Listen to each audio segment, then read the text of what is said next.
Na época lá que o Bolsonaro surgiu, tu caiu na dele, entre aspas? Quando ele surgiu, e isso é uma coisa engraçada, né?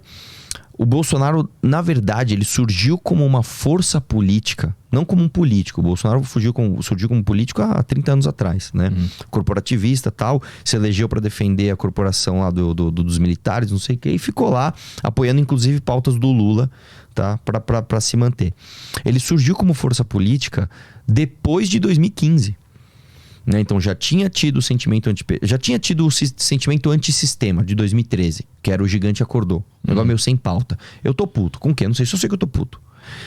Depois você tem ali as forças pelo impeachment, em 2014. O Bolsonaro não foi protagonista em nada ali. Inclusive ele atrapalhou bastante o impeachment. Depois você... o impeachment? Hã? Ele atrapalhou o impeachment. Atrapalhou a articulação, cara. Mas aí são histórias de bastidores que o certo era até trazer o Kim, o pessoal aqui que participou bem disso. Ah, beleza. Não que ele era contra, tá? Mas ele embarcou só no fim quando ele viu que era inevitável. 2015, já tava ali, não, vai rolar impeachment. Ele também não tava muito aparecendo. Rolou impeachment em 2016, ele também não era uma figura. E depois do impeachment, no governo Temer, aí você começou a ter o Bolsonaro como uma possível opção para 2018. Nessa época, eu fui extremamente crítico ao Bolsonaro. E eu fui muito crítico a ele até julho de 2018. Inclusive eu fiz um debate na época com o Nando Moura. O Nando Moura apoiando o Bolsonaro, eu apoiando o Flávio Rocha. A gente estava tentando construir qualquer opção que não fosse o Bolsonaro. Uma opção à direita que não fosse o Bolsonaro. Tentamos o Dória, vimos que não dava. Tentamos a Moeda, vimos que não dava. Tentamos... Tinha mais um terceiro que eu não lembro agora. Até que nós caímos no Flávio Rocha, tentamos fazer o Flávio Rocha. Fiz um debate com o Nando em julho de 2018. Bom, não teve jeito. É Bolsonaro e Haddad, na época, que foi o segundo turno. Aí eu apoiei. Eu falei, já que é contra o PT, eu estou apoiando. Só no segundo turno. No primeiro turno não apoiei. Inclusive, muita gente fala, você se elegeu nas costas do Bolsonaro. Meu irmão, em julho de 2018 eu fiz um debate batendo no Bolsonaro. Né? Depois que eu me elegi, que eu podia ficar 6 meses em casa, né, sei lá, assistindo o Netflix, eu apoiei o Bolsonaro no segundo turno e...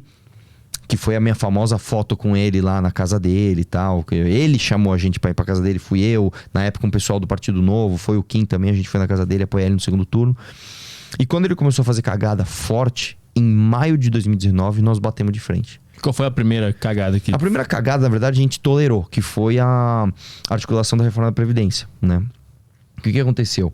Quando o Temer trouxe a reforma da Previdência em 2016, isso é uma história que poucas pessoas vão saber e é muito triste. O Temer trouxe uma reforma que não era ideal, mas era uma reforma. Alguém está tocando nesse assunto, que é uma reforma da Previdência que a gente precisava. O que o MBL fez? O MBL propôs uma emenda à reforma do Temer, que tornava ali possível o título de capitalização, a Previdência por capitalização, etc. Uma série de questões. Chamamos um professor da GV para apoiar a gente, tal, um especialista. Cara, fizemos vídeo explicando. Nessa época, o Bolsonaro, inclusive o Eduardo, falava um monte de mentira. A Previdência não tem déficit. Tem que ter greve dos caminhoneiros. Não sei o que lá. A gente, cara, esse cara tá mentindo, não sei o que lá. Beleza. No meu debate, inclusive, com o Nando em 2018, a primeira pergunta foi sobre Previdência. Beleza. Bolsonaro entrou. Você entendeu agora que tem que... realmente tem que reformar a Previdência. Então, beleza. Então, estamos todos... Vamos passar uma borracha, passar uma régua e vamos apoiar a Previdência. Aí, na articulação da reforma da Previdência...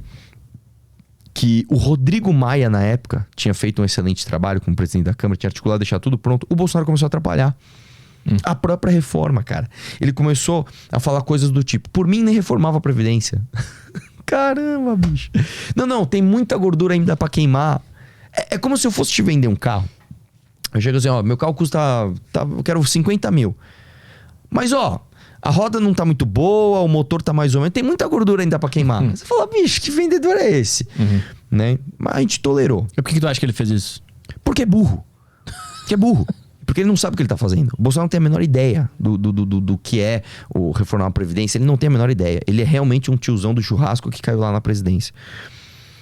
E aí, beleza, a gente tolerou isso e tal, passou a reforma.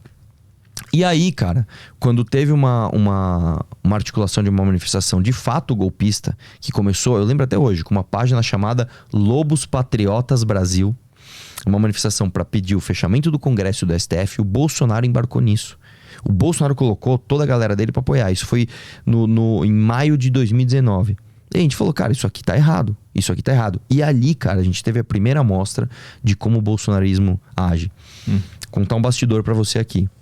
O Paulo Guedes ligou pro Renan Santos. Renan, me ajuda a passar, me ajuda a desarticular essa manifestação. Só que vai atrapalhar pra caramba, meu. Nós estamos aqui num puta diálogo com o Congresso. O cara faz uma manifestação pra fechar Congresso, bicho. Vai atrapalhar. Beleza, então vamos desarticular. Isso era uma sexta-feira. Eu liguei pro Coppola. Nós ligamos pra um monte de cara que se diz de direita. Meu, temos que desarticular.